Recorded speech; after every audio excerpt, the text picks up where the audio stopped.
Right now, we are seeing a rise in energy prices. We feel it at the pump, at the store, or each time we get our CUC bill. This is causing everyone to make difficult choices. Businesses are having to increase prices or reduce hours. Families are having to choose between keeping the aircon on or putting food on the table.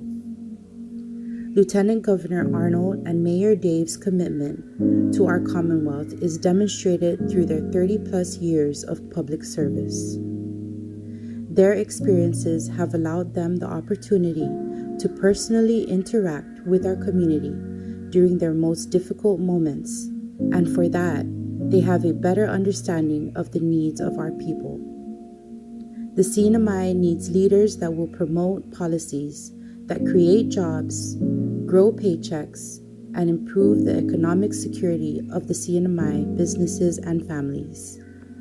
We hear you, Marianas. It's time to get this government back in order. This election, please vote Arnold and Dave.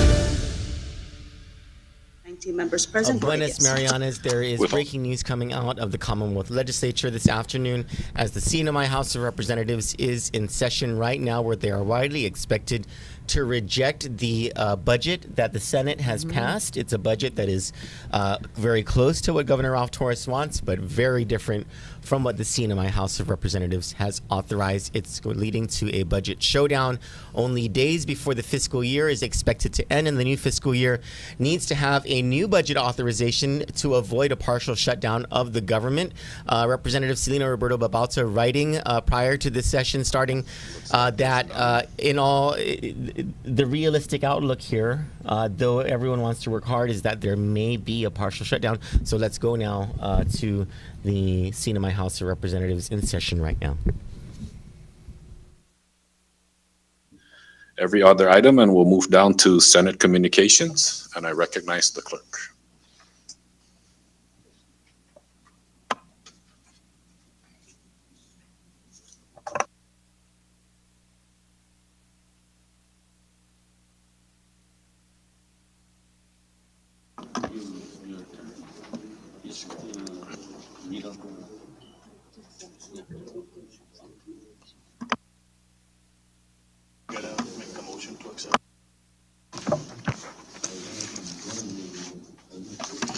I apologize for that, colleagues. I recognize the floor leader. Thank you, Mr. Speaker. And with that, I offer a motion that the House accept Senate Communication 22-111 to become property of the House. So move.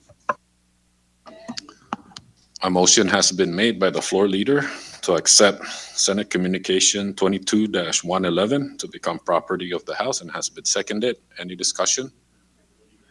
Ready? Okay, all in favor to accept Senate Communication 22-111, please say aye. All opposed, please say nay. The ayes have it. Senate Communication 22-111 has become the property of the House. Now I'd like to again recognize the floor leader to place Senate Communication 22-11, referring to House Bill 22-116 HD2 SS1, to be placed on today's bill calendar. Floor leader. Thank you, Mr. Speaker. And to be in line with the House rules, I offer a motion to suspend Rule 9, Section 8, referrals of bills, to place House Bill number 22-112 HD2 SS1, reference to Senate Communication 22-111 to the bill calendar. So move. Thank you, floor leader. A motion has been made to suspend pertinent rules to place the Senate Communications 22-111 on today's bill calendar for action, and it has been seconded. Any discussion? Ready? All in favor to place the Senate Communication 22-111 on today's bill calendar, please say aye. All opposed, please say nay. The ayes have it. We'll now move down to item number 16, which is the bill calendar, and I recognize the floor leader. Thank you, Mr. Speaker. And the only bill on our list, and I'll offer a motion to reject House Bill number 22-116, HD2 SS1, a bill for an act to establish a planned budget for the operation and activities of the government of the Commonwealth of the Northern Mariana Islands, its agencies, instrumentalities, and independent programs, and to provide budget authority for the government corporation for fiscal year 2023 and for other purposes. So move. Thank you, floor leader. A motion has been made to reject House Bill number 22-116 HD2 SS1 and has been seconded. Floor is open for discussion. Recognize Chairman Donald Manglonia. Thank you, Mr. Speaker, and good afternoon, everyone. Good afternoon, colleagues. House Bill 22-116 HD2 was a product of the committee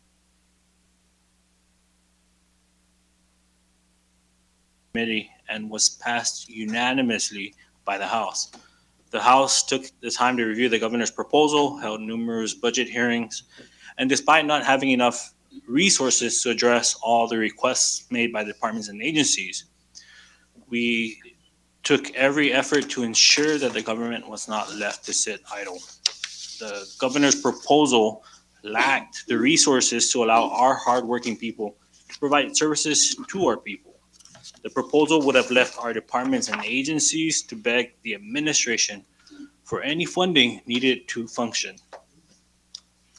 The Senate's version of the budget essentially reverted our version of the budget back to what the governor had proposed.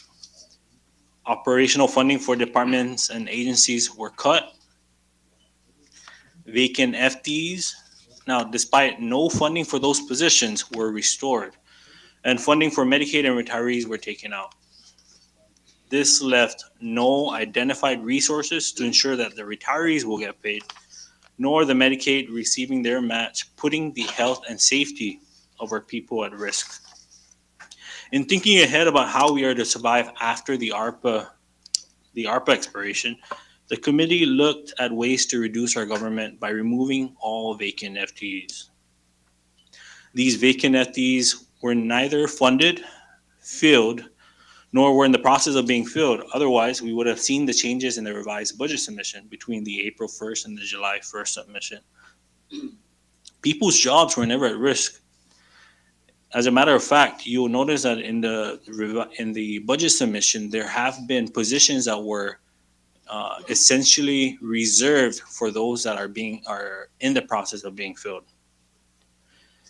In reading the budget against the governor's proposal, it is common sense that if an agency has 3 vacant FTEs and the budget reduces the number of those agencies by 3, then that reduction was to eliminate those vacant positions. It makes no sense to have to list down every single positions we're taking out. Some examples were brought in Tinian, Rhoda, as well as Saipan. All these FTEs that we essentially took out were positions that were vacant and had no funding to support those vacancies. By restoring these vacancies without any funding, we're essentially, putting people at uncertainty of how they'll be paid should the time come, should their NOPs be processed. The House was not going to engage in micromanagement. We did not feel the need to tell the agencies that they should retain their employees and not fill the vacant spots. So to the people of the municipalities of Tinian and Rhoda, we did not remove any filled vacancy positions. So again, the House did not jeopardize anyone's jobs. We were simply trying to give the various department and agencies operations budget so that they can perform their jobs. To quote my Senate colleagues, it's common sense. Furthermore, in the governor's press briefing that took place earlier this morning, the governor placed blame on the House leadership for passing a budget in August. But let me remind you that it was the administration that failed to properly inform the legislature of the available resources. The governor submitted the budget on April 1st, and upon discovering discrepancies, we informed the administration of the overpayment to the settlement fund. Because of this, the House identified $3 million in additional resources. Additionally, the Secretary of Finance mentioned that he will include operational funds in the revised budget submission. Again, when we received the revised budget submission in July, none of these things that he mentioned were addressed. This again forced the House to address the need of the departments. However, the House could not have passed a budget early on. So let me remind the governor that the House cannot act on a budget without the Senate passing the House concurrent resolution, which identifies the available resources. The Senate passed the concurrent resolution in mid-August. The House then passed the budget bill shortly thereafter. After receiving information on August 16 that the Medicaid payment funds in the amount of $20 million was going to be returned. With this in mind, we felt that we should, because it was already identified in the current year and it hasn't been used, and these are funds that the legislature can use in the following fiscal year to take care of the additional needs of departments and agencies. We passed the budget on a Saturday instead of waiting for the beginning of the week to avoid wasting a single day. The administration continues to withhold information from the legislature despite repeated attempts to request for fund balances. The administration overestimated $3 million to the settlement fund. What would have been the governor's plan to spend the $3 million had we not identified this misinformation? More increases to his loyal supporters and illegal contracts? Why did they report $16 million for the government resources in the April 1st submission under ARPA, but yet in the revised submission they reported $32 million? The governor came up with a $16 million increase in ARPA resources for the government operations, but yet failed to address the retirees, Medicaid, and government operations. It didn't take the Senate too long to pass their version of the budget because it basically undid their work and returned everything back to what the governor had asked. Where's the check and balance in that? Why would the legislature give up our power to control the purse? We weren't elected to represent our governor. We were elected to fight for our people and to do what is right. And the right thing to do is be transparent, responsible, and fair. We have a few days to pass a budget in order to avoid a shutdown, and I stand ready to work with the Senate to address concerns in the budget. But for now, for all these reasons that I've mentioned, I cannot support the Senate's budget version of the budget. And I ask my colleagues to support the rejection of House Bill 22-116 HD2, Senate Substitute 1. Thank you, Mr. Speaker. Thank you, Chairman Manglonia. The floor is still open for discussions. Recognize Representative Karina Magoffin. Thank you, Mr. Speaker. I will be basically reiterating what I explained in our last press conference with regards to the authority that the legislature has on the allocation of ARPA funds. So the governor and the Senate appear to be in agreement that the House has no legal authority to allocate ARPA funds. The House firmly maintains its position that it has the legal authority to allocate the ARPA funds identified in the governor's revised budget submission, which the House received on July 1st, 2022. That authority derives from Title I, Division 7, subsection 7204B2, which reads as follows. The Annual Appropriation Act, as enacted or as later amended, shall not appropriate funds in excess of the total Commonwealth financial resources estimated and established as the limit of expenditures for the fiscal year by House concurrent resolution pursuant to 1 CMC subsection 7201D, unless the Commonwealth receives additional revenues. Again, based on our reading and understanding of this section of the Commonwealth Code, the members of the Ways and Means Committee interpreted and considered the ARPA funds to be additional revenues. Title I, Division 7, subsection 7201D further validates that the ARPA funds identified in the budget is considered source of income and revenues when the concurrent resolution was passed and accepted by both the House and Senate. Therefore, the House was within its legal authority to allocate the ARPA funds, also known as the additional revenues. Simply put, once the ARPA funds was identified and included in the budget submission, it was considered source of income and revenues, and it became fair game for the House to allocate as they saw fit. Second, again, we have an email correspondence dated February 9, 2022 from Ms. Nanrada Majumdar, who is the lead for policy outreach out of the U.S. Department of Treasury office, stating that the state and local fiscal recovery funds program, as established in the ARPA, does not prevent a state or territory's legislature from engaging in the process of allocating and expending the SLSRF funds in accordance with applicable law. Again, based on this clarification from Ms. Majumdar, it further validates and substantiates that the legislature has legal authority to allocate ARPA funds as identified in the budget proposal. And last, according to the survey shown on Ballotpedia website, 42 out of 50 states have joint legislative authority over allocation of ARPA funds. Again, this data strongly suggests, demonstrates, and validates our argument that the CNMI legislature is not exempt from having the authority to allocate ARPA funds within the budget. Currently, the House is not aware of any existing law here in the CNMI that prohibits the legislature from allocating the ARPA funds in the budget. That's all for now, Mr. Speaker. Thank you. Thank you, Representative Magofnia. Floor is still open for discussion. Ready? No? Okay. Recognize Representative Sheila Vabalta. Thank you, Mr. Speaker. And thank you, Chairman Manglonia and the Committee on Ways and Means, Vice Chairwoman Karina Magofnia, for all the hard work during this budget season. The budget process was long. It was very detailed, very draining. Thank you to all the agencies and departments that came out to really answer questions, provide perspective to the committee to help us draft a bill that really made sense. And so I just wanted to make comment and state for the record that I'm ready to reject this version of the bill that we have before us from the Senate. There were many sections that were deleted.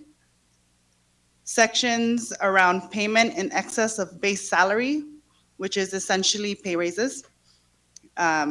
Sections around payment in excess of base salary, which is essentially pay raises. Sections around reduction in budget authority, suspending the public auditor's fee, emergency powers, utilities. And I think that's something that we haven't really discussed, are the sections that were deleted, that were taken out. There's also added language to establish offices such as the Liaison Office under the Governor's Office.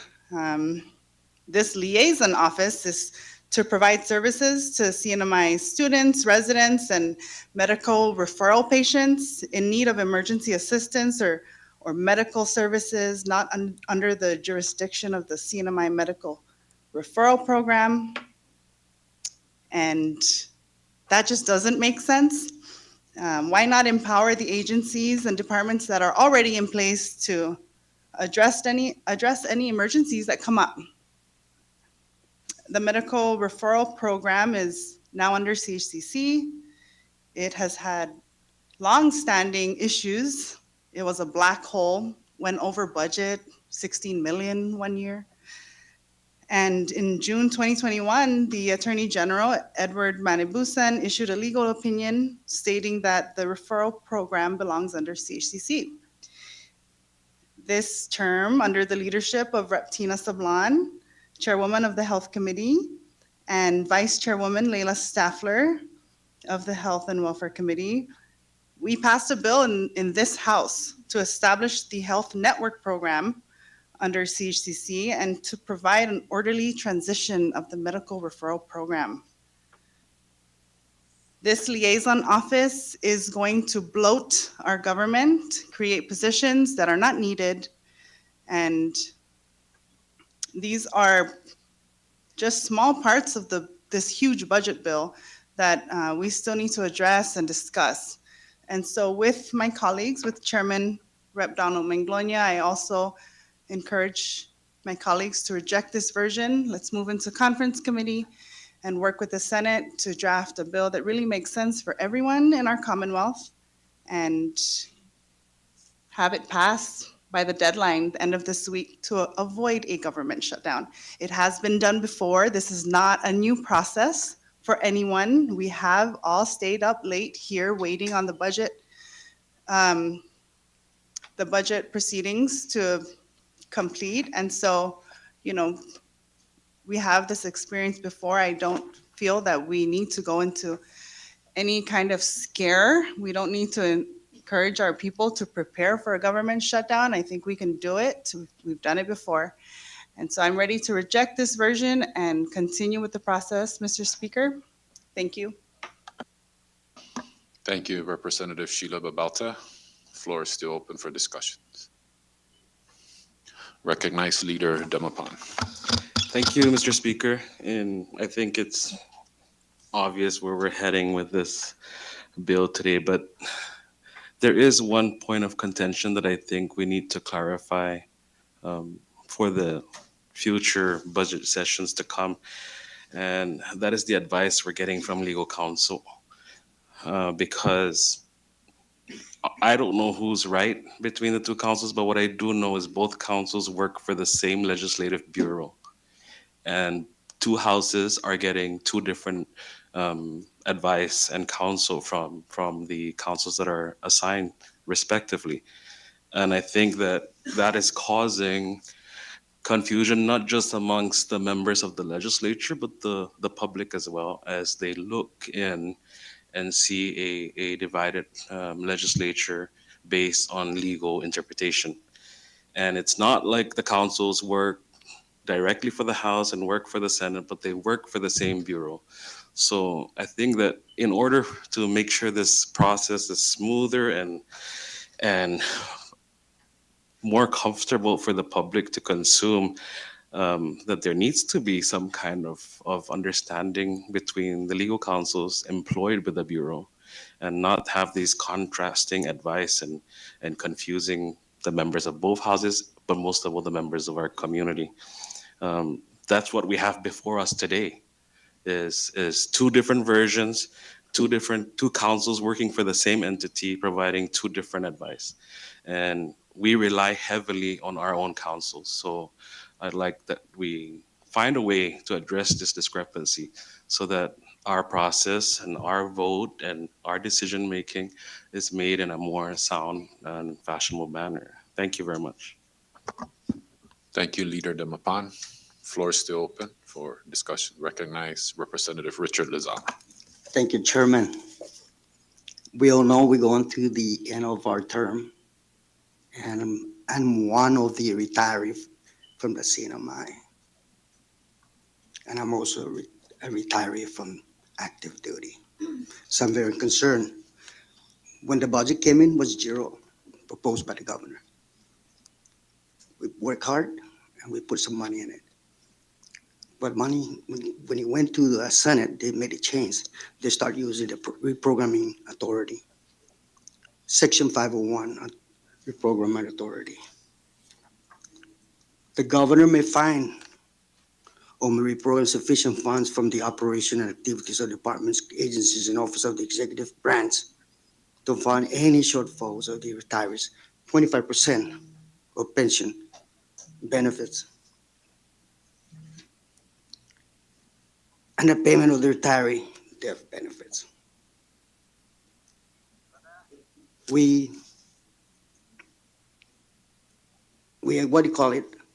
We have some family members that has death in the family, and it took them a while to get their pension.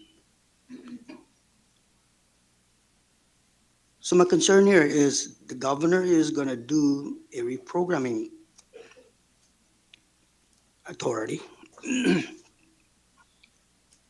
from agencies, any agencies, to suffice to give the retiree the 25% if needed. So my question here is, what if there is no insufficient? On where can he find budget from to give us the 25%? Was already set up by our Ways and Means Committee, but now I'm in a, something that I have to think about, because this is my last term. I want to get paid with my retirement. So with that, Mr. Speaker, I am not in favor of this bills, and I want to go back to the bills that the House and all of us have passed it.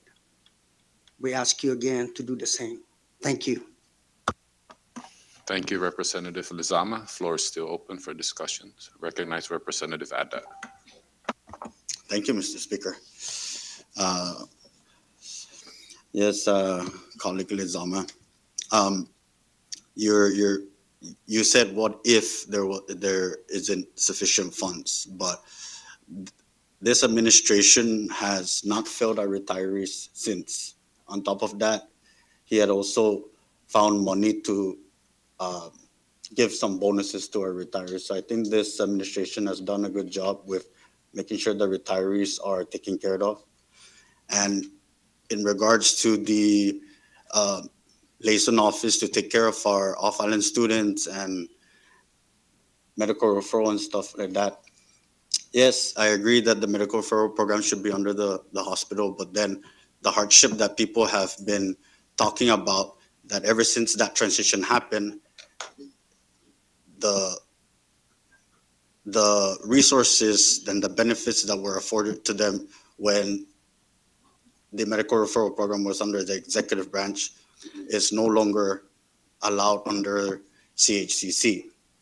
So with this liaison office, it helps the medical referral patients out there get the services that they need.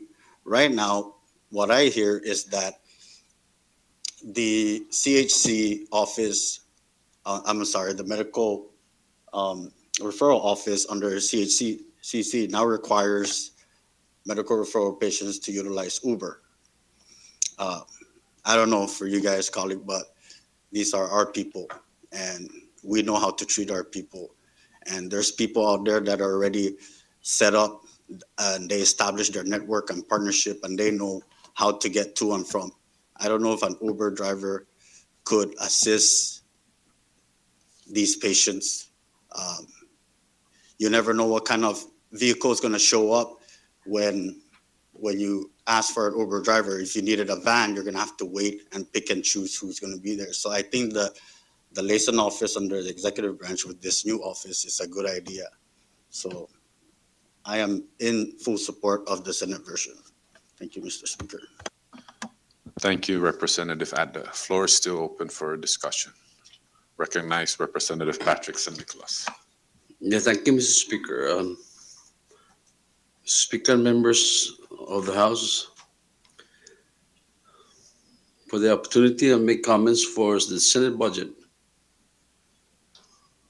As we all know, the end of the fiscal year 2022 fiscal year on this Friday, September 30, 2022.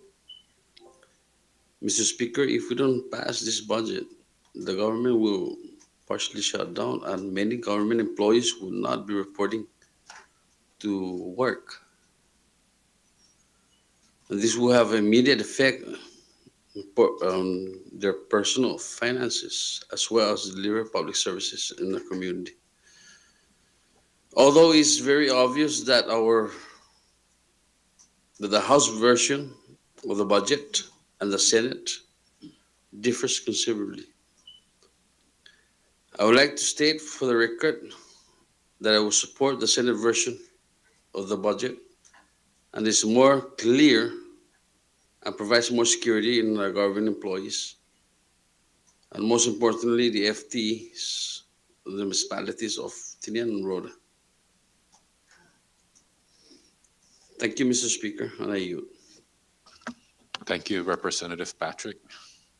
Floor is still open for discussions. Recognize Representative Selena Babalta.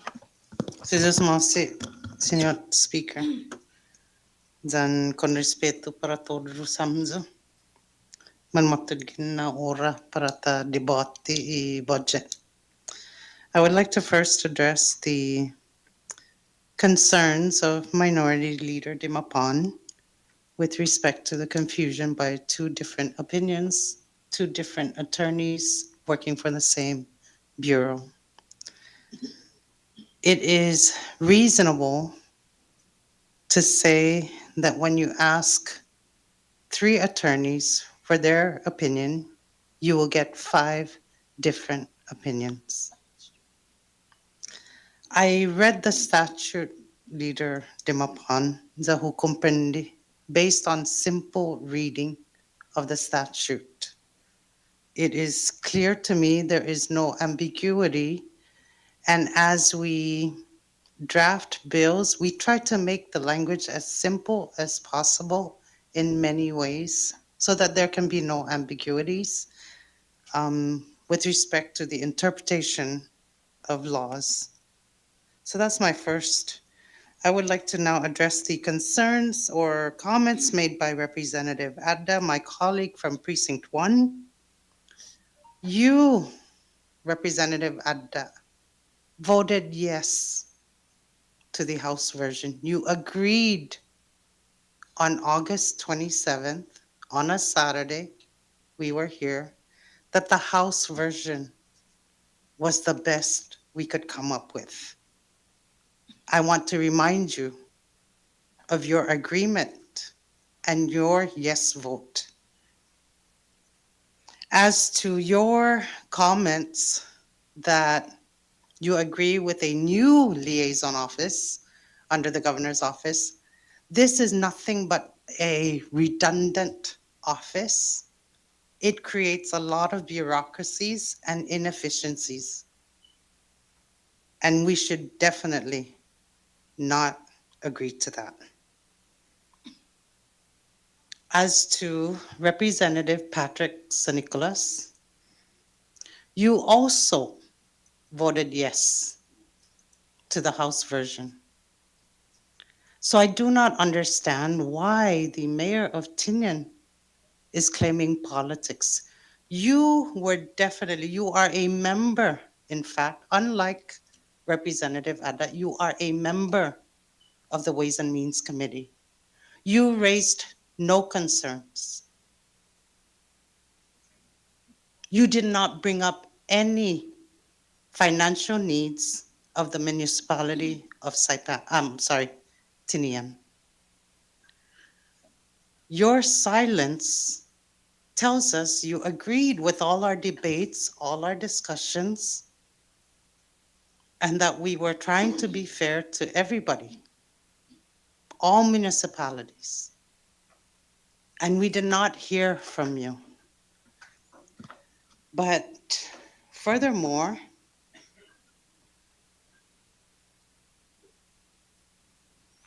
the governor in his earlier press conference repeatedly said, I will not blame anybody. I will not call anybody out.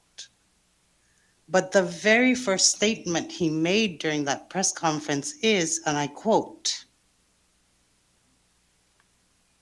I 100% blame the House majority for the budget issues that we're going to be facing with the Senate.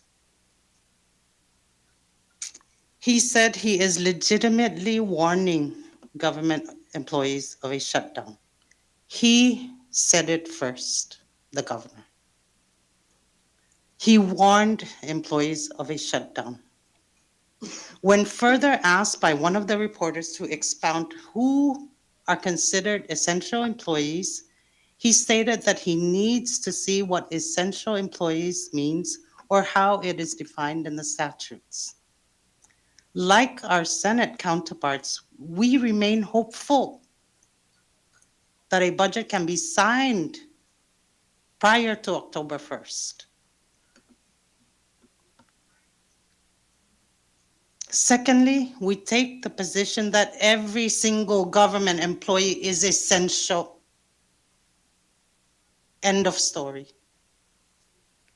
And as to the Planning Budgeting Act under Title I, Section 7202A4, it clearly anticipates that federal funds, in whatever name or form it comes in, whether it is a grant or an appropriation from the United States Congress, that the legislature can make appropriations with, specifically the House of Representatives. There are multiple sources in our local laws that give the legislature the authority to appropriate federal funds, some of which include 1 CMC 7502. If we could pull that up, Council, on the screen.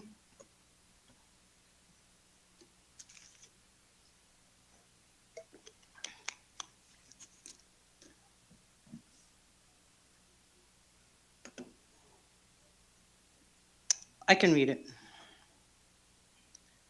Title I, Division 7, Planning and Budgeting and Auditing, Section 7502, Inclusion of Federal Grant Funds in Executive Budget.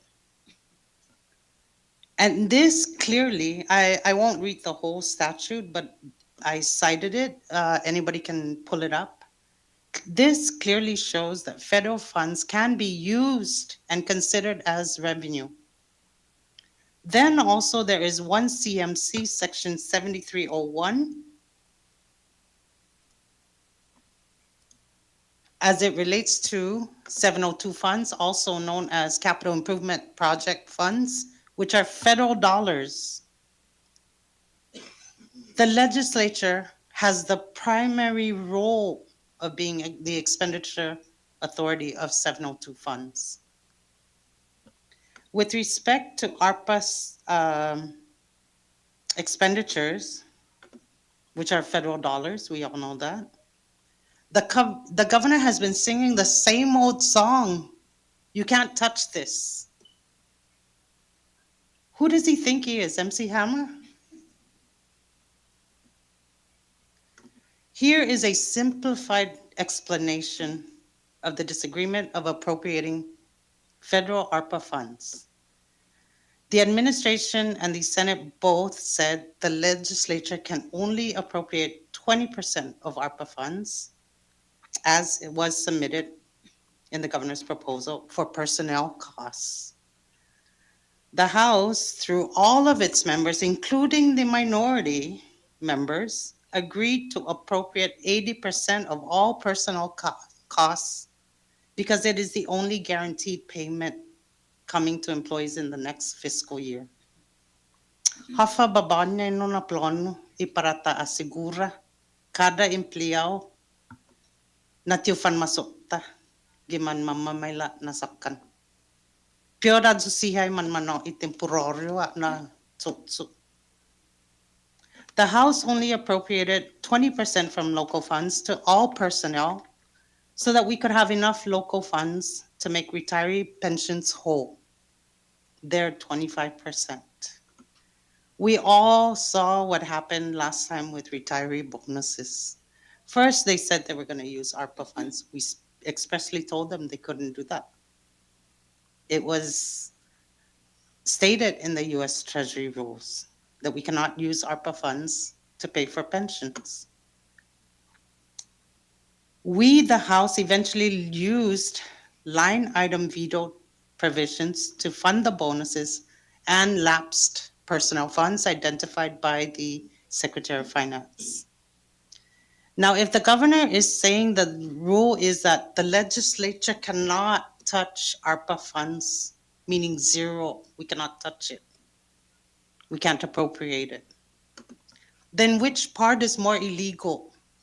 The 80% we provided for personal costs or the 20% that the Senate is now proposing? Which part is illegal if the governor is saying we cannot touch $0? The Senate's president in a recently concluded press conference said to pay attention. I am. And that a commitment was made by the administration to fund the 25% for the first quarter. This is for the retirees' pensions. Well, what about the rest of the year? What about from January to September 2023?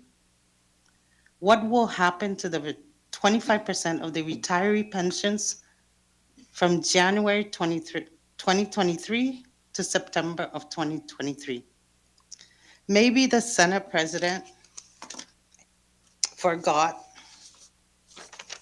that on April 7th, 2020, Governor Torres wrote an open letter to the retirees stating the CNMI government will be unable to obtain the necessary funding to provide for the 25% cover payments to retirees, surviving spouses, and minor children. This came at a time when the governor had 100% reprogramming authority. The governor, in both of his budget submissions on April 1st and July 1st, did not identify any funds for the retirees' 25%. As an indirect beneficiary of the retiree pension, because my husband is a retiree, this hits home for me. The governor's commitment is nothing but empty promises to me. Tiene razón sa isenera na may desmonta i budget di house ni mapugnizi todo. May incluso nuevo na oficina para mapulog sa papa i oficina ni gobyerno. It's on page 4, line 10 of the Senate version of the budget.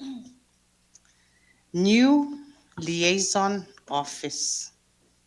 Este na oficina mapubinidin ni Senate para mana i 25 talo na empleyado. Tawad sa rason na para ma-shutdown ni gobernamento. Pati para manakabalis ipagamento ni manlitiraw siya. Sa matutsuda sa Lopi Federal. Kada mato'y Secretary of Finance mogi, sesu tahungok, sesu itauto mahungok giuzong. Na midyon, zan midyon, pud midyon, na reimbursement. Mamamayla, gini ni FEMA, tiyad mam, esta isalapi mogi. Esta muetu bulotso, i-budget sin gumimin. Tiutungo esta kwanto na midyon ma-ofresi. I-gobernamento, i-empleyao, i-manritiraw. Zay goberno tumututuhon esti, i-budget. Sa guida sa mga nganihit magiging legislatura, kwanto sinya ma-appropriate. Diyan tikabalis na yan na informasyon, tayo mano patasogi itsisok takabalis. We agree with Senator Cruz that we don't know if the government will collect all that was projected by finance. We understand that clearly. And that is why the most secure funds to pay employees in the coming fiscal year is through ARPA funds sa esta gaygigini sa lopi. Titatungo ko sinya makuleked si projected by the Secretary of Finance. This is to avoid furloughs and reduction in force processes in the upcoming fiscal year. Purad na rason na i-house na siguro na i-ARPA funds mas proprio para mausa para empleyado siya. Anay in recibi I budget di abrit dia uno dan tatlo gi Hulyo dia uno. I administración taza ha provenizi para I operations interamente gobernamento con todo tinian zan luta in li ha enno. Taza wala nada zero. Listo I gobyerno ha kusa hitag binigi house. Nataribaha I budget di mangkredikat siya na departamento tat como I departamento ni Polusia, corrections, hospital, todo a lista. Hafa menos que zero ne. Taimano taribaha exista kara anay man ma presenta I budget mo gigi House of Representatives. Hafa menos que zero. I yield for now, Mr. Speaker, and I am for the rejection of the Senate version of the budget. Thank you, Representative Selena. Floor is still open for discussions. I recognize Representative Ed Probst. Thank you, Mr. Speaker, and good afternoon, colleagues. I just wanted to add to Representative Selena Babauta's comments that it was actually the governor regarding the 25% for the retirees that would be unfunded. It was actually the governor who said it was up to us, all of us. That's majority and minority, all of us in the House to come up with revenue generating bills. Okay, so just we're here right now. Has anybody done their homework and come up with a revenue generating bill that will miraculously fund the 25% for the retirees? Because I haven't. I thought about legalizing casinos, but then it's already been done. And that's not generating anything right now. In fact, IPI is laughing at all of us because they're not even expected to pay anything that they owe. It's just an ongoing joke that we all tell at the tables and under the tento, right? Just a joke. It is frustrating to have somebody tell us, again, not just the leadership, but all of us, each and every one of us, that the responsibility of the retirees is us. So, have we come up with anything so far? What can we do? I want to say this, that the only reason why we're having this discussion with the air cons on and the lights on right now is because of Uncle Sam's beautiful gift to us, to the Commonwealth, in the name of ARPA.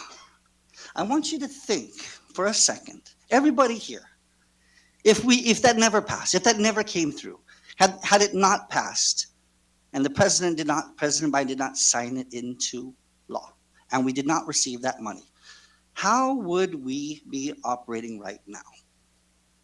Would we be giving out generous bonuses, raising salaries? Would we be, I don't know, paying $256,000 in the matter of 2 weeks for spraying Clorox in the air?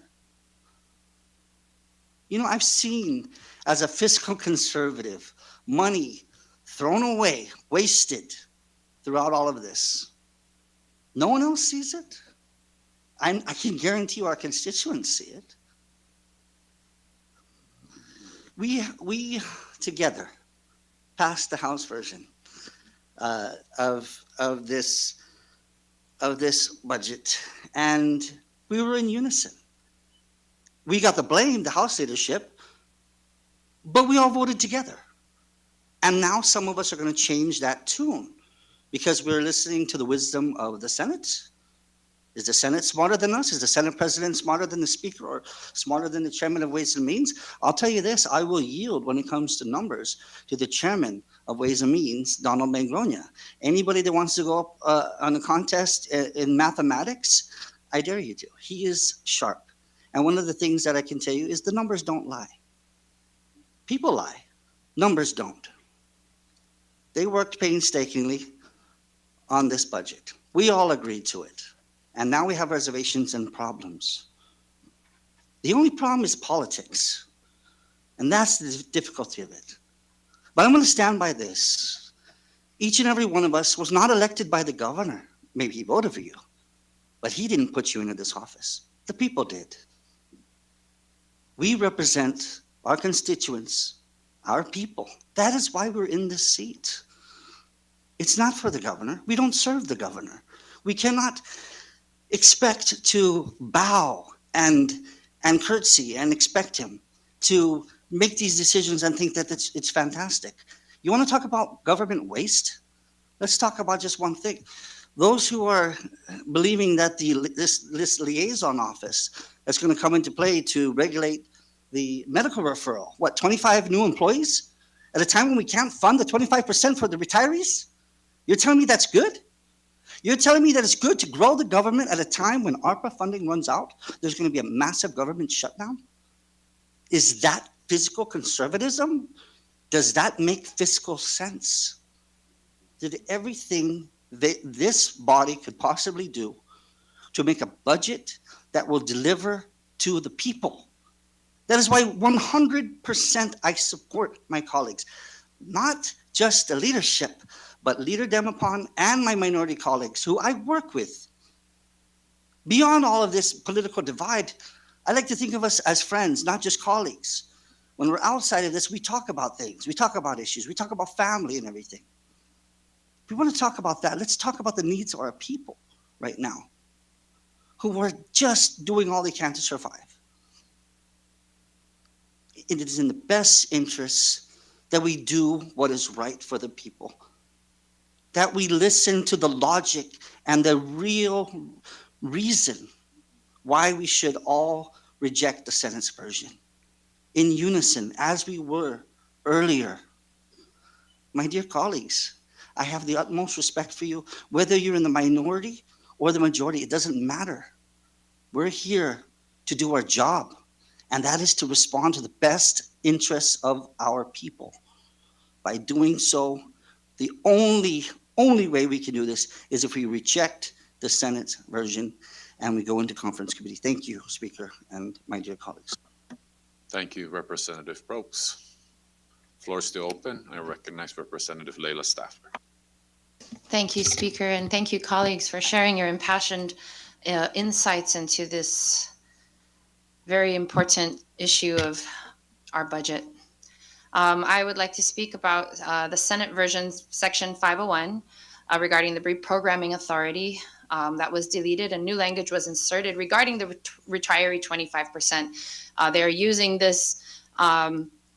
They're using the 25%, the retiree 25%, as justification for why we need to give this governor reprogramming authority. But I want to think about that a little bit more. Basically, it says that the governor may reprogram sufficient funds from the operations and activities of departments, agencies, and offices of the executive branch to fund any shortfalls of the retiree 25% pension benefits and the payment of retirees' death benefits. My first question would be, what would be considered sufficient funds when operational funds were still zero funded in the Senate's version, which pretty much echoed the governor's version of this budget? We've also heard from agencies during the House budget sessions that they were supposed to rely on the remaining balances. That's what David Atzeleg told us when he came in to speak. But when we spoke to each agency during the House budget hearings, agency after agency told us that they were running out of their ARPA allocations. In fact, I've even been told that there are some municipalities that are telling their agency heads, spend it all now. There would be no rollover if that's the case. And what would those agencies do? They would need additional operation funds for next fiscal year. As the legislature, knowing this, we could not act. We could not leave that as is. We had to make sure that we tried to find not just the 25% for our retirees, but also operational budgets for all the agencies. In Title I, in the Commonwealth Code, also in Section 7204D, it says that funds for operations shall be appropriated pursuant to annual appropriation acts. And so this governor also failed to do that, plain and simple. and the Senate is just allowing it by keeping the numbers as they are. What was included in the Senate substitute bill, HB 22-116, is to fund the retiree 25% and Medicaid match. This is in section 705, part D. It says, under the offices of the governor, business unit 1951, Medicaid reimbursements, the Secretary of Finance shall reserve $7.2 million of FEMA community disaster loan to fund the local Medicaid match. Now note, for Medicaid match, we need to find $7.2 million. For the retirees, we need to find 13 million. This leads to my second question. How can we use the CDL to fund the retiree 25% and Medicaid match as proposed by this governor? I ask because one of the documents that this committee subpoenaed was the CDL fund status. And if you look here, which I will share this with the media after, you can see clearly there isn't enough money to pay both the retiree 25% and Medicaid match. And this amount is only for the first quarter, not even for the entire whole year. And so when you look at the remaining balance of CDL as given to us by the Secretary of Finance, there's less than $37,000. And that only accounts for the retiree 25% for the first quarter. It doesn't do anything for the second, the third, or the fourth quarter. Nor does it address what the Senate was intending, that this amount of money is supposed to cover the Medicaid match. It doesn't even come close. Now, furthermore, the Senate version only funds the retiree 25% for the first quarter. And the language that I quoted at the start was intended to give the governor reprogramming power to find the remaining funds.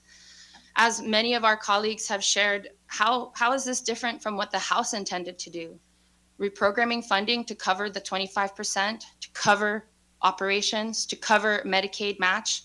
These are all the things that this House prioritized, every single member from the majority to the minority. Now, this governor wants to have absolute control over federal funding sources and tries to argue that this is how it is, even in the states. But we know that it is not true. The Senate even showed a slide at their press conference earlier this afternoon that contradicts this argument. 6 or 12% of ARPA funding, 6 states or 12% of the states, the ARPA funding is solely decided by the legislature. 34 legislatures, or 64%, which is more than half, share joint decision-making with the executive.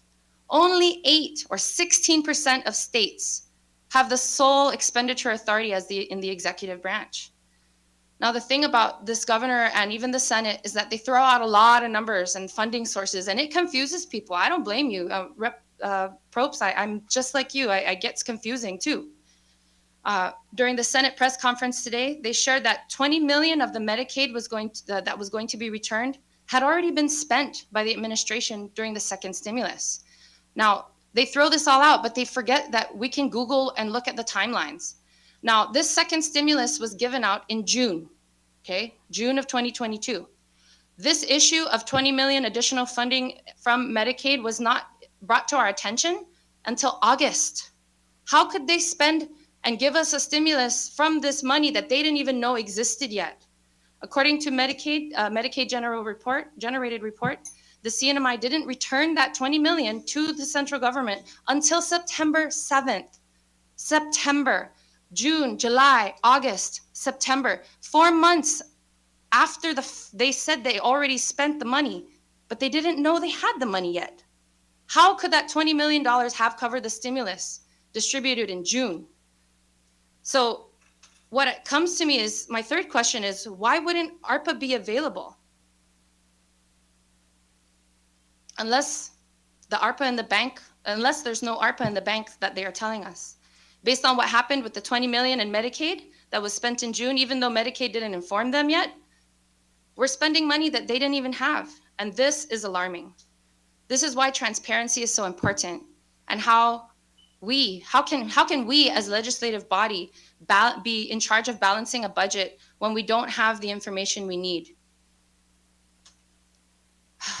I yield for now, but there's so much. Thank you. Thank you, Representative Staffler. Floor is still open for discussion. Recognize Representative Tina Saban. Thank you. Mr. Speaker and colleagues, our budget disagreements with our Senate counterparts, and by extension with the governor, center largely on questions about the authority of the legislature. Do we have the authority to appropriate and allocate ARPA funding or other outside sources for that matter? Do we have the authority to include taxation provisions in the Appropriations Act? Do we have the power of the purse or not? And ultimately, do we believe that the legislature is a separate and co-equal branch of the government and not merely an extension or puppet of the executive? Colleagues, and I hope that our counterparts in the Senate are listening, just because the governor tells us that we have no authority over ARPA doesn't make it so. The fact is that most legislatures in the nation can and do appropriate the ARPA monies that their states have received. And they have asserted that very authority in their Appropriations Acts. Appropriations Acts are laws. There is nothing in either federal law or CNMI law that says that we, the legislature, may not appropriate ARPA funds. In fact, our statutes, and our colleagues earlier gave a nice summation of all the different statutes that indicate that we can if we choose to do so. In other words, the legislature has that authority if and when the House and the Senate agree to exercise it. The budget that the governor submitted initially in April and then revised in July, and the budget that the Senate has for the most part endorsed, included some glaring deficiencies, as Chairman Manglonia highlighted. 0 for government operations, 0 for the Medicaid match, 0 for the retirees' 25% portion of their pensions. How could we in good conscience endorse that? And then last Friday, the Senate passed their budget version that is problematic to say the least. And it means that all of these key priorities, operations, Medicaid, and retiree pensions, are neglected, underfunded, and insecure.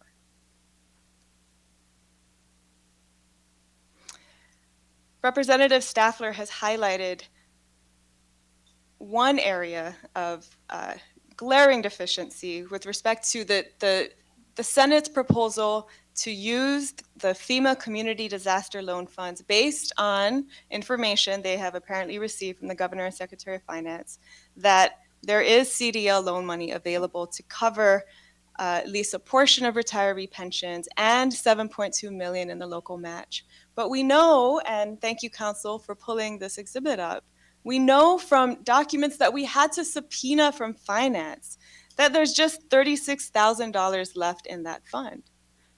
There it is, plain as day, black and white, colleagues, $36,000. So how would the administration cover the rest of the Medicaid match or the rest of the $13 million that we need for retiree pensions?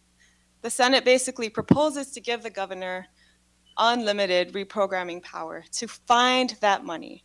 And just where do they think he will find that money? Of course, from ARPA, maybe from FEMA reimbursements that are still coming in.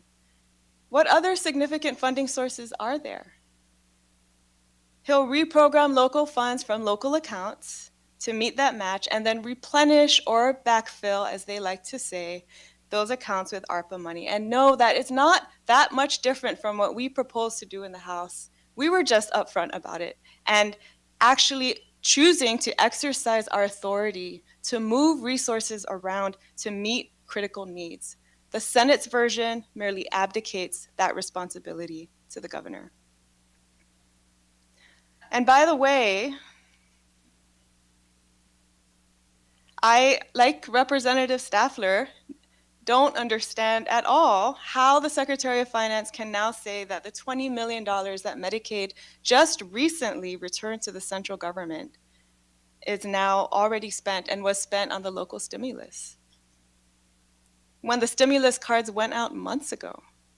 What that tells me is that there is really no controls in this administration. over how these funds are being spent or managed. Next, on the tobacco and sugar sweetened beverage tax provisions that the House included in our version of the budget and which the Senate has opted to delete from theirs. The Senate claims that the inclusion of these tax measures is unconstitutional and violates the one subject rule. And we obviously disagree. And briefly, I'd like to just take a look at what the Constitution, the analysis, and the law actually say. So from Article 2, Section 5, a bill shall be confined to one subject except bills for appropriations. There it is, pretty clear. An appropriation bill shall be limited to the subject of appropriations. And what is an appropriation? So let's take a look at the Planning and Budgeting Act, 1 CMC, Section 7103. An appropriation, we'll give council a second to pull it up. An appropriation means an act of the legislature that allows Commonwealth agencies to incur obligations and make payments from the Treasury for specified purposes. An appropriation is the most common means of providing budget authority. The Planning and Budgeting Act provides broad descriptions elsewhere of what budgets and appropriations acts can encompass. There are references to all sources and all revenues, and there's really no limiting language. And as I believe Vice Chair Karina Magofnia referenced, in 1 CMC Section 7204, the Annual Appropriations Acts shall not appropriate funds in excess of the limits established by the House Concurrent Resolution unless the legislature approves additional taxation. And there it is, 7204B.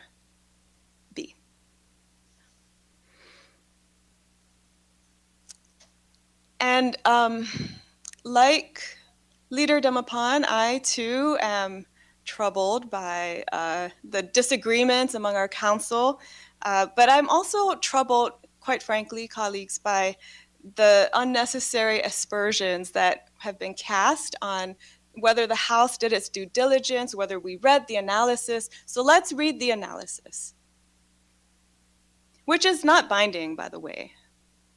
But we did take a look at the analysis. And the analysis of the Constitution treats the executive budget separately from the Appropriations Acts and the revenue bills that the House passes, that the legislature passes. And from the analysis, the executive budget must describe all anticipated revenues and proposed expenditures of the Commonwealth. It is intended that the budget be a unified budget dealing with all revenues available to the Commonwealth, and the legislature may approve, modify, or reject the governor's budget.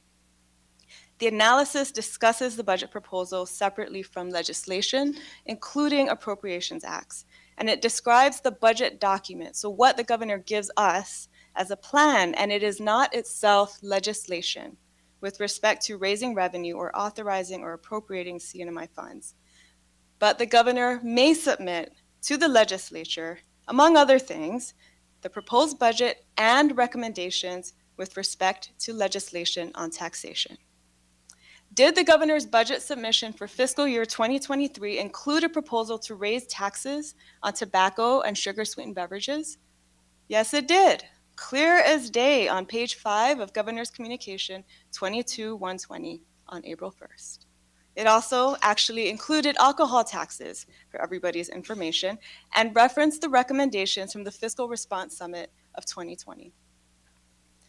In the House Appropriations Act, we opted to include the provisions on tobacco and SSBs because that legislation were ready to go, and we needed to identify funding sources for the Commonwealth Healthcare Corporation to support operations, medical referral, and public health initiatives. And in our budget bill, we both raise revenues from tobacco and SSBs and appropriate those revenues to CHCC. Tobacco and SSB taxes were, by the way, strongly recommended by healthcare officials and advocates at the NCD Summit last July as effective policy tools to help combat another ongoing public health emergency that is threatening this community, and that's NCDs, diseases like diabetes, heart disease, and cancer. And in fact, the House has passed one of these standalone bills on tobacco taxation over a year ago, and that bill still sits in the Senate. If our colleagues in the Senate are listening, and hopefully they are, I would urge them to act on that legislation as soon as possible. The Senate does a few other things too, and I'm coming to the end, Mr. Speaker. First, I think it should be clear that the House only converted the legislature's budget to the general fund and actually reduces funding levels that we are utilizing in this current fiscal year. It's the Senate that increases leadership funding in their budget version. And it's also the Senate, by the way, that deletes the restriction on the use of public funds to pay for the utility bills of elected officials like the governor. The Senate also violates their own supposed one subject rule by creating whole new offices in the form of these new liaison offices that will be established in multiple places off island, supposedly to assist medical referral patients and other CNMI residents. How on earth is this justified? Where is the data to show the need for this? And how can we afford this? And really the question that is burning in my mind, colleagues, let's be honest, who does the administration have in mind for more new and wasteful contracts? Let's also remember that the reason that medical referral was returned to CHC in the first place is that there was never any legal authority for the governor to run that program. There was never any enabling legislation. And that was why we acted with urgency on legislation to reform and restructure the medical referral program. And that bill was passed too, by the way, in the Senate, to the Senate months ago. And there were plenty of complaints, colleague Ada, about the way that medical referral services were being provided when it was under the office of the governor too. I'd like to remind us all, colleagues, that the CNMI government was bleeding, running into deficits. There were no standard operating procedures, not to mention millions of legally invalid promissory notes that we will probably never collect on. This hasn't been a perfect transition at all. But now that CHCC is working valiantly to right this ship and make this program one that is sustainable, this administration and our colleagues in the Senate want us to go backwards, to establish new and duplicative offices and repeat history. The administration still owes millions to CHCC. It's September 27th, 3 days before the end of this fiscal year, including millions for medical referral. How about we give them their money? So to return to the questions I asked at the beginning, yes, we do have the authority to appropriate and allocate ARPA funding if the legislature chooses to exercise that authority. Yes, we do have the authority to include taxation provisions in the Appropriations Acts and appropriate those new revenues as we see fit. Yes, we do have the power of the purse if we choose to claim it. And yes, the legislature is a separate and co-equal branch of the government and not merely a puppet of the executive, if we choose to act like it. I support the rejection of the Senate version of the budget, and I'm ready to vote. Thank you, Representative Tina Sablan. I'd like to take a short recess. Recess.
rise back to session.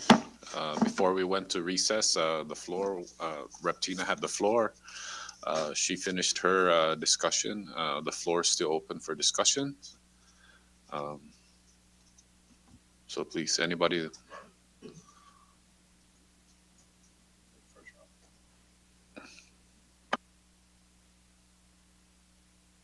Second round, anybody? I recognize Representative Magofnia. Thank you, Speaker. I just wanted to briefly respond to a couple of concerns that were raised by the Senate in their Senate session last Friday, including today's. And Reps Tina and Selena kind of both touched on it, but I just wanted to, I guess, add on to it. This is in regards to Senator Hokuk's statement with regards to the funding of FTEs. The use of 20% local funds and 80% ARPA does not put any continuing employment to all the government employees that are being paid today under FY 2022 under local funds. And that uncertainty really places all government employees in jeopardy comes the following fiscal year. Based on these concerns, Senator Hokuk claims that the Senate committee decided to revert the funding allocation back to the 80% local funds, 20% ARPA funds split. To Senator Hokuk, I respectfully disagree with your statement. The funding allocation of 20% local funds and 80% ARPA funds actually secures continuing employment in the next fiscal year for all government employees. Right now, with all things being equal, ARPA is a better source than the general fund for fiscal year 2023. Clearly, the CNMI government already has access to the ARPA funds. These funds are already available and accessible, whereas the local funds are only projections that have yet to be generated and realized. Projections are simply just estimates based on assumptions and speculations that may or may not occur. On the other hand, ARPA is guaranteed. The money is already here.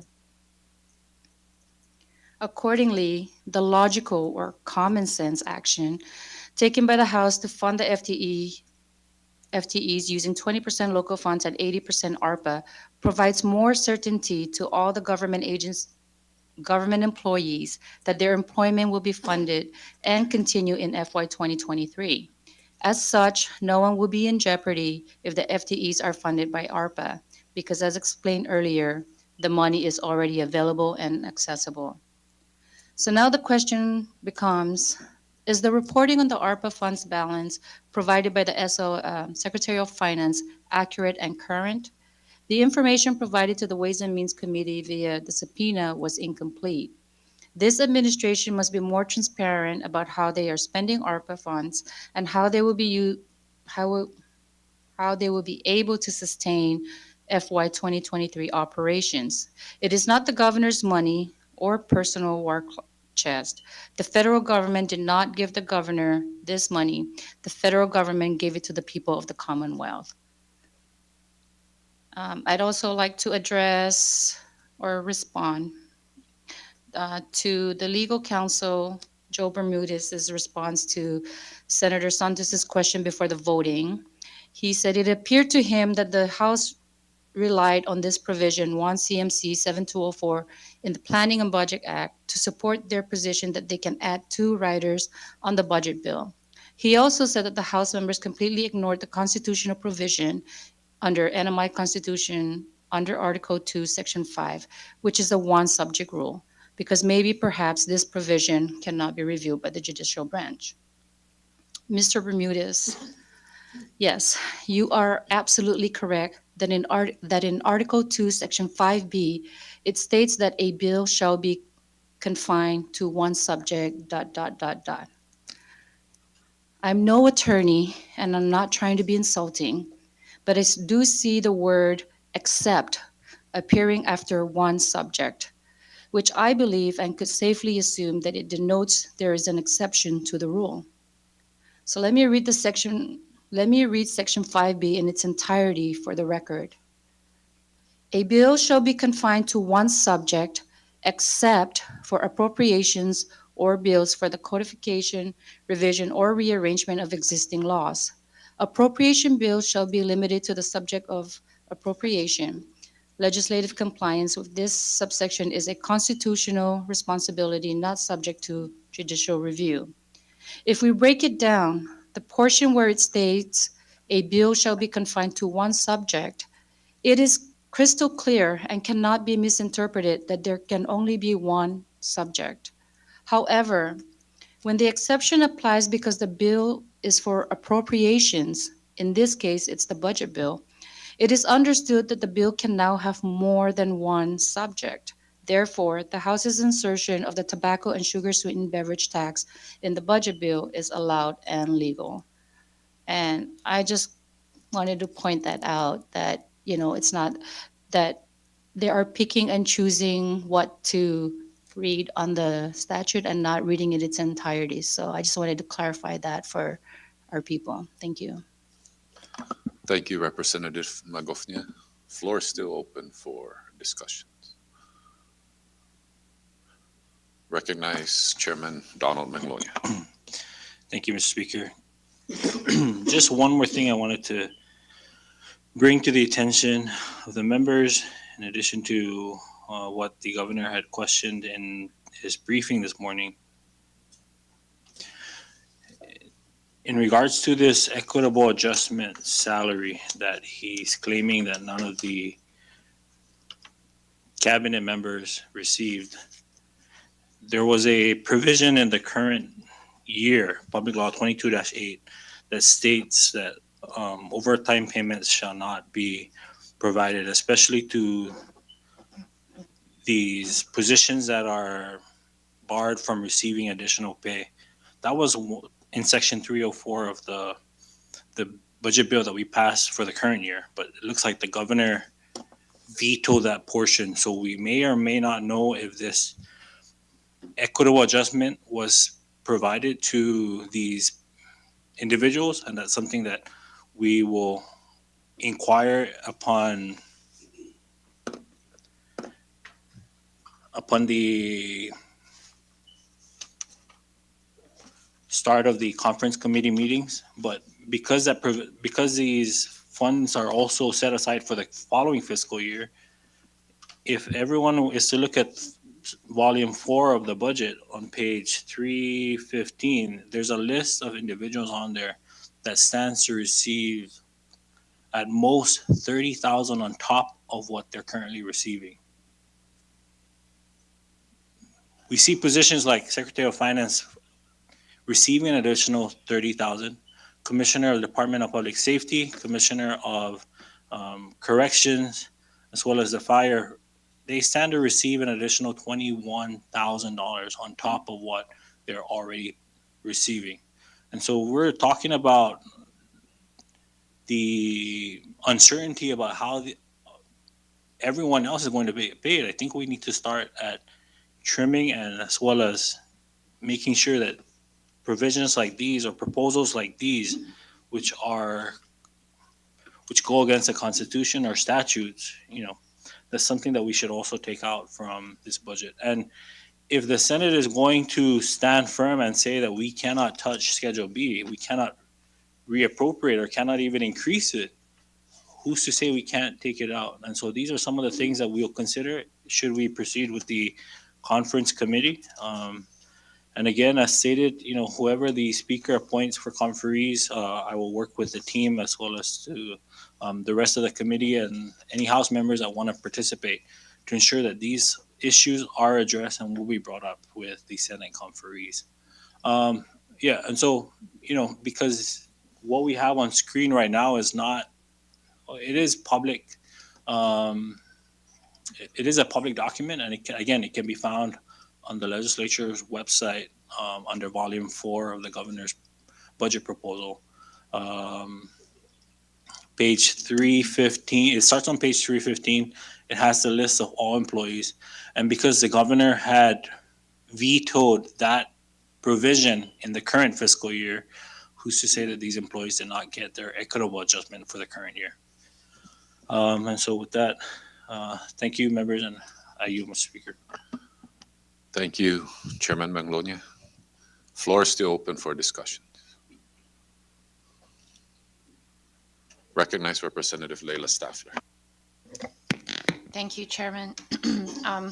I wanted to just speak on one part of the bill that was line item by the Senate regarding the Cagman Watershed project. And I kind of bring this up because in the press conferences, they talked about the governor's press conference, he's talking about playing politics. And I just wanted to put this out there that the Kagman Watershed has been vetoed. The money that we were trying to appropriate to continue this long-standing project was vetoed in I believe it was April. We tried to override, which of course the Senate did not follow along with us with, and so here we are again. It was included in this budget, and the reason why it was included is that this has been a long-standing project, and it says it's a Kagman watershed, but it's not just for Kagman. This watershed is for the entire island of Saipan and for all the farmers who use the Kagman Peninsula to grow crops. This is a project that has saved the Kagman area from the crazy flooding that was seen in the early 2000s that maybe you might recall. And this project has not yet done.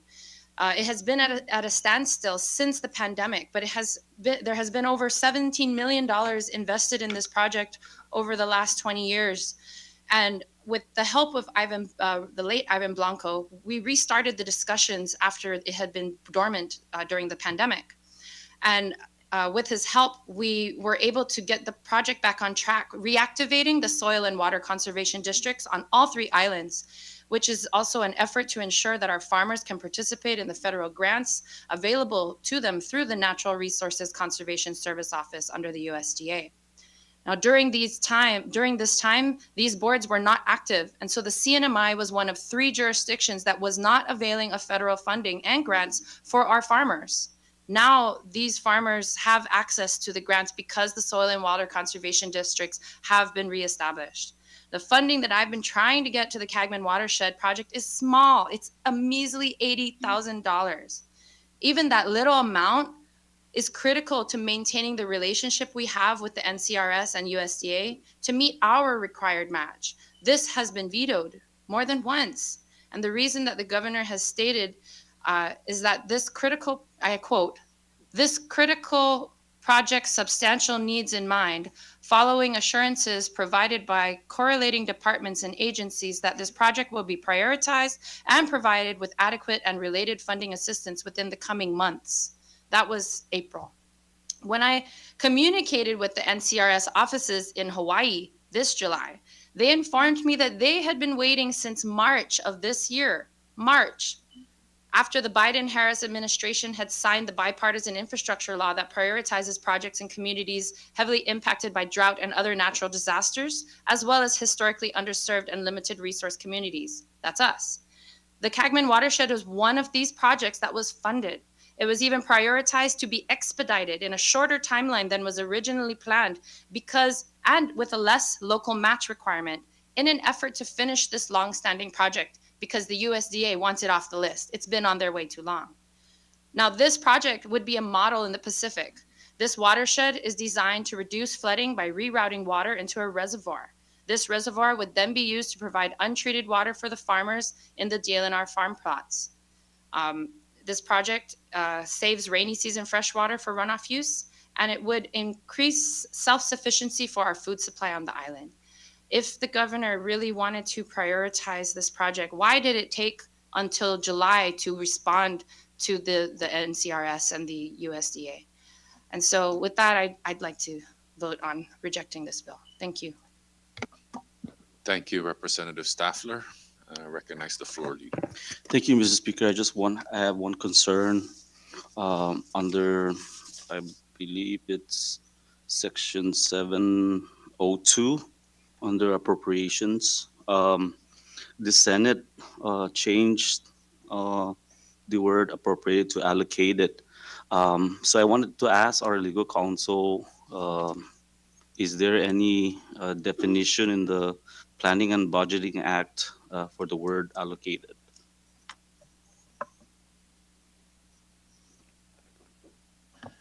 Thank you, Mr. Floor Leader. I don't believe there is the term allocated defined as a term in the Planning and Budgeting Act. Appropriations is defined, however.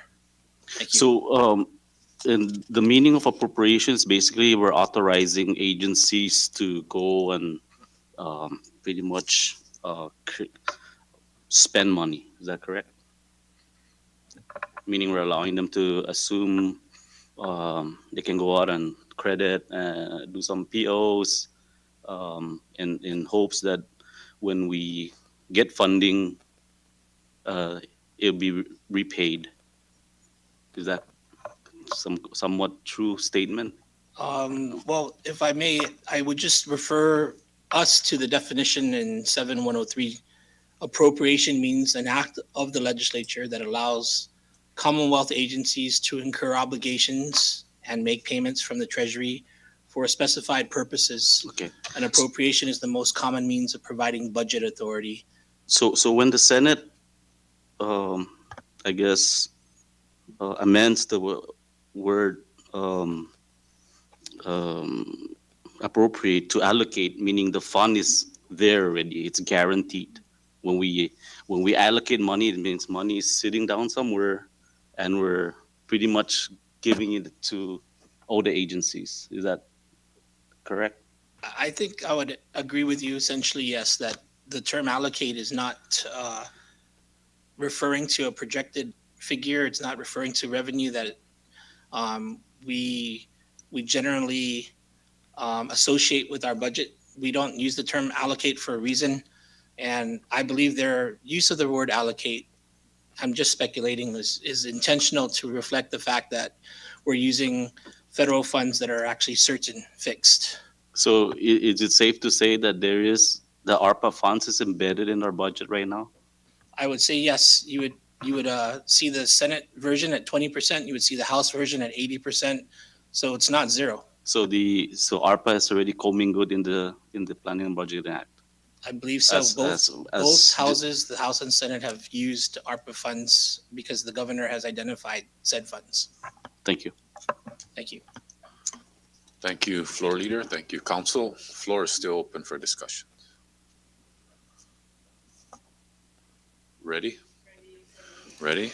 All right. With that, colleagues, I now recognize the clerk to please call the roll. Representative Vata, No. Representative Vato, Yes.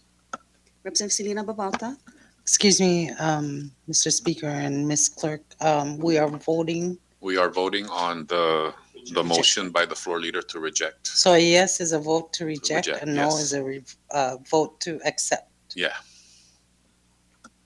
I vote yes to reject the Senate version of the Senate.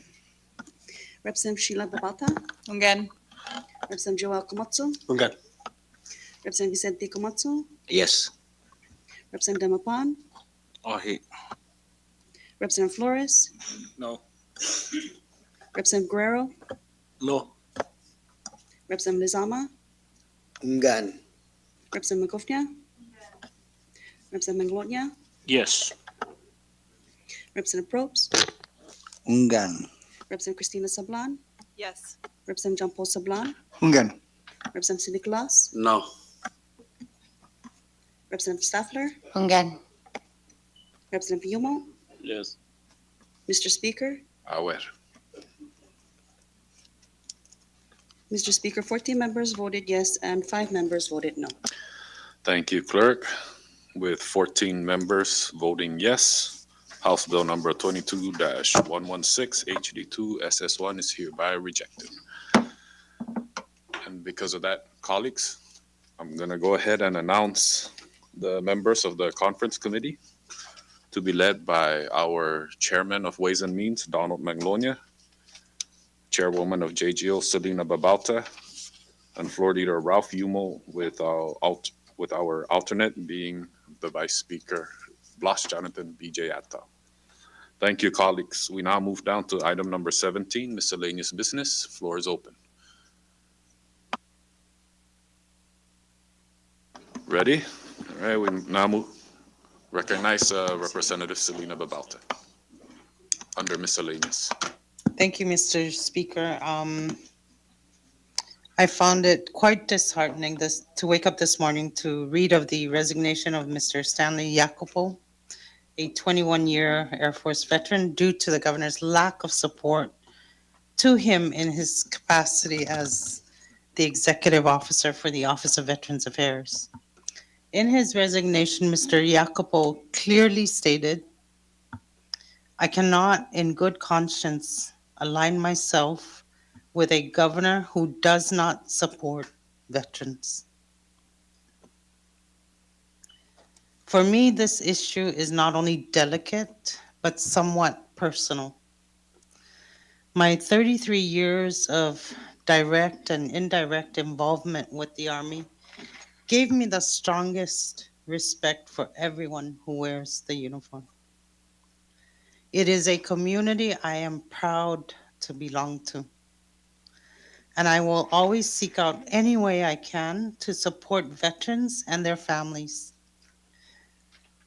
When our president asks our military men and women to put themselves in harm's way halfway around the world, we do not expect hesitation. There are those who will leave their families to protect ours. Mr. Jacopo is one of those. It is a promise that does not come cheap. It is about time we kept our promise to them, yet this administration has shut its eyes to the mental, physical, and emotional scars of all veterans who have been downrange, and closed its ears to the cries for help. It is absolutely unacceptable. Our veterans fought the enemy abroad. They should not have to fight their government at home to get the necessary support and their medical and benefits here in the homeland. They have earned it over and over again. So I stand with Mr. Jacopo today and commend him for his services at the Office of Veterans Affairs. The governor's failures are even more insidious because they are too often unseen. He has traded our troops' health care. He has traded on our veterans' service for votes. It is long past time that ended. It is long past time we said never in the Commonwealth. Never again. Thank you, Mr. Speaker, and I yield for now. Thank you, Representative Selena Babalta. Recognize Representative Vicente Camacho. Rep. Babalta, I'm glad you brought that up. The issue that we're having with the Veterans Affairs Office, I, as a former VA director, was fired from that job back in 2015. This whole time, I thought about it. The reason we have no real control over that VA office is because it's a local office. The governor does whatever he wants to do with it. It's his call. Now, VA office does not receive any grants. Now they're receiving local funding to subsidize their office. So it's no surprise that Stanley Jacopo has been removed. What has he done? We don't know. I don't know. I do know that loyalty has finally kicked in. You have to do what you are told to do, and that's what has happened. Now, with that said, if I may be privileged, I had introduced House Bill 22-104. It's called the Anti-Corruption Bill Act of 2022. I would truly appreciate it if, as colleagues, as a body, we bring that out one day before the end of this term and pass it. I would appreciate that a lot, and I'm saying this for the record so that people will hear that there is a solution out there for the next round of legislators. Thank you. Thank you, Representative Vicente Camacho. Floor is still open under miscellaneous. Ready? Okay, we'll move down to item number 18, announcements. Any announcements? Ready? All right, we'll move down to adjournment, and I recognize the floor leader. Thank you, Mr. Speaker. And with that, I offer a motion to adjourn subject to the call of the chair. So move. Thank you, floor leader. A motion has been made to adjourn the session and has been seconded. Any discussion? Ready? All right, all in favor to adjourn, please say aye. All opposed, stay. The ayes have it. Session's hereby adjourned. Thank you, colleagues.